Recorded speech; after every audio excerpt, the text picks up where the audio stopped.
പാലക്കാട് എലപ്പുള്ളിയിലെ മദ്യനിർമ്മാണശാലയ്ക്ക് മലമ്പുഴ ഡാമിൽ നിന്നുള്ള വെള്ളം നൽകുമെന്ന് സർക്കാർ ആവർത്തിച്ചു പറയുമ്പോൾ ഡാമിൽ നിന്ന് വാട്ടർ അതോറിറ്റിക്കും വ്യവസായത്തിനും നൽകുന്ന വെള്ളത്തിന് ഒരളവുമില്ല. ബൾക്ക് മീറ്ററോ ഫ്ലോ മീറ്ററോ പോലും ഇല്ലാതെയാണ് ഡാമിൽ നിന്ന് വെള്ളം നൽകുന്നത്. ഇത് സംബന്ധിച്ച് വിവരാവകാശ മറുപടിയും എക്സിക്യൂട്ടീവ് എഞ്ചിനീയറുടെ റിപ്പോർട്ടും ജനം ടിവിക്ക് ലഭിച്ചു. അരുൺ ആലത്തൂർ ചേരുന്നു. അരുൺ, വിശദാംശങ്ങൾ.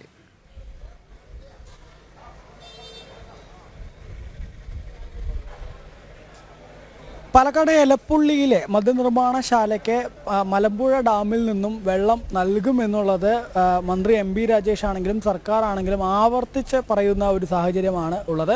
എന്നാൽ എങ്ങനെയാണ് ഈ മലമ്പുഴ ഡാമിൽ നിന്നും വെള്ളം നൽകുക എന്നുള്ളത് ഒരു പ്രധാന ചോദ്യമാണ്. കാരണം മലമ്പുഴ ഡാമിലെ വെള്ളത്തിൻ്റെ അളവ് പരിശോധിക്കുമ്പോൾ 2018 എക്സിക്യൂട്ടീവ് എഞ്ചിനീയറുടെ വിവരാവകാശ മറുപടി അതിൻ്റെ പകർപ്പ് നമുക്ക് ലഭിച്ചിട്ടുണ്ട്.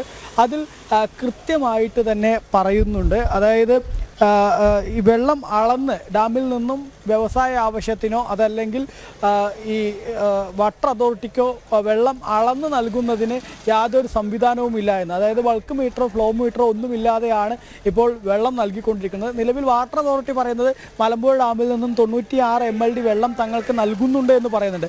പക്ഷേ ആ 96 MLD വെള്ളമാണോ നൽകുന്നത്, അതോ അതിൽ കൂടുതൽ വെള്ളം ഇവിടേക്ക് പോകുന്നുണ്ടോ തുടങ്ങിയ കാര്യങ്ങളൊന്നും അളന്ന് തിട്ടപ്പെടുത്തുന്നതിന് ഒരു സംവിധാനവും ഇല്ല എന്നുള്ളതാണ് 2018 ഈ ഇറിഗേഷൻ എക്സിക്യൂട്ടീവ് എഞ്ചിനീയറുടെ ഈ വിവരാവകാശ മറുപടി പരിശോധിക്കുമ്പോൾ നമുക്ക് മനസ്സിലാക്കാൻ സാധിക്കുന്നത്. മാത്രമല്ല 226 mm³ മലമ്പുഴ ഡാമിൻ്റെ പരമാവധി സംഭരണ ശേഷിയെങ്കിലും KERI പീച്ച് നടത്തിയ പഠനപ്രകാരം ഓരോ വർഷവും ചെളിയും എക്കലും അടിയുന്നത് മൂലം 28.26 mm³ സംഭരണ ശേഷിയിൽ നഷ്ടം ഇങ്ങനെ മലമ്പുഴ ഡാമിൽ സംഭവിച്ചുകൊണ്ടിരിക്കുന്നുണ്ട് എന്നുള്ളതാണ്.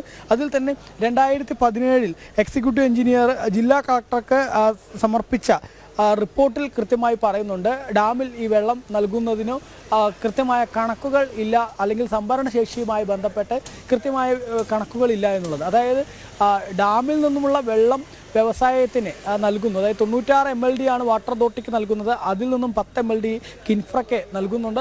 ആ കിൻഫ്രയ്ക്ക് നൽകുന്ന 10 MLDയിൽ നിന്നാണ് മദ്യനിർമ്മാണശാലയ്ക്ക് വെള്ളം നൽകുക എന്നുള്ളതാണ് മന്ത്രി എം ബി രാജേഷ് ഉൾപ്പെടെ പറയുന്നത്. പക്ഷേ ഡാമിലെ വെള്ളം പുറത്ത് ഇങ്ങനെ വാട്ടർ അതോറിറ്റിക്കോ അല്ലെങ്കിൽ വ്യവസായത്തിനോ ഒന്നും നൽകുന്നതിന് യാതൊരു അളവ് മാനദണ്ഡമോ കണക്കുകളോ ഇല്ലാതിരിക്കുന്ന ഒരു സാഹചര്യം നിലവിലുണ്ട്. അതുകൊണ്ട് തന്നെ സ്വാഭാവികമായിട്ടും ഈ മദ്യനിർമ്മാണശാലയ്ക്ക് വെള്ളം നൽകുമ്പോൾ അത് എത്ര അളവ് എന്നുള്ള കാര്യങ്ങളിലൊക്കെ ഒരു അവ്യക്തത നിലനിൽക്കുന്നു. ഡാമിൽ നിന്ന് എത്ര വെള്ളം പുറത്തേക്ക് പോകുന്നു എന്ന കാര്യത്തിൽ പോലും കൃത്യമായ ഒരു മാനദണ്ഡമില്ലാത്തൊരു സാഹചര്യമാണുള്ളത്.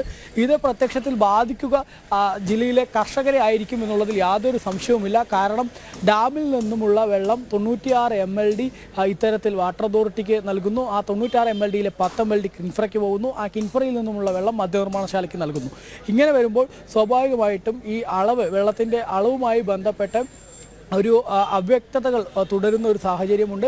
അതിൽ തന്നെ കർഷകർക്ക് നൽകുന്ന വെള്ളം അത് കുറയാൻ, അതായത് ഈ വ്യവസായങ്ങൾക്ക് ഏതായാലും വാട്ടർ അതോറിറ്റി ഏറ്റവും അവസാനം നൽകിയ വിവരാവകാശ മറുപടിയിൽ കൃത്യമായി പറയുന്നുണ്ട് എത്ര കടുത്ത വേനലാണെങ്കിലും ഈ 96 MLD വെള്ളം കൃത്യമായിട്ട് തന്നെ ഒരു ദിവസം ആവശ്യമുള്ള 96 MLD വെള്ളം കൃത്യമായിട്ട് തന്നെ വാട്ടർ അതോറിറ്റിക്ക് ലഭിക്കാറുണ്ട് എന്നുള്ളത് കൃത്യമായി പറയുന്നുണ്ട്.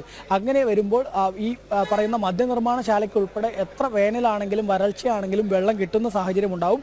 അതേസമയം മറുവശത്ത് കർഷകർക്ക് വെള്ളം ഈ ഒരു വാട്ടർ അതോറിറ്റിക്ക് നൽകുന്ന 96 MLD കഴിഞ്ഞതിന് ശേഷം മാത്രമാണ് കർഷകർക്ക് വെള്ളം നൽകുന്നത്. അങ്ങനെ വരുമ്പോൾ കർഷകർക്ക് ആ വെള്ളം കൃത്യമായി ലഭിക്കാത്തൊരു സാഹചര്യവും ഉണ്ടാവും എന്നുള്ളൊരു വലിയ ആശങ്കയാണുള്ളത്. നമുക്ക് ലഭിച്ച വിവരാവകാശ മറുപടികളും അതുപോലെ തന്നെ ഈ കളക്ടർക്ക് എക്സിക്യൂട്ടീവ് എഞ്ചിനീയർ സമർപ്പിച്ച റിപ്പോർട്ട് ഉൾപ്പെടെ പരിശോധിക്കുമ്പോഴും ആകെ മൊത്തത്തിൽ കണക്കുകൾ പറയുന്നുണ്ടെങ്കിലും ആ കണക്കുകളിൽ ആകെ ഒരു അവ്യക്തതയും അതുപോലെ തന്നെ ഒരു അളവോ മാനദണ്ഡമോ ഒന്നുമില്ലാത്തൊരു സാഹചര്യമാണുള്ളത്. ശരി, അരുൺ ആലത്തൂറാണ് വിവരങ്ങൾ നൽകിയത്.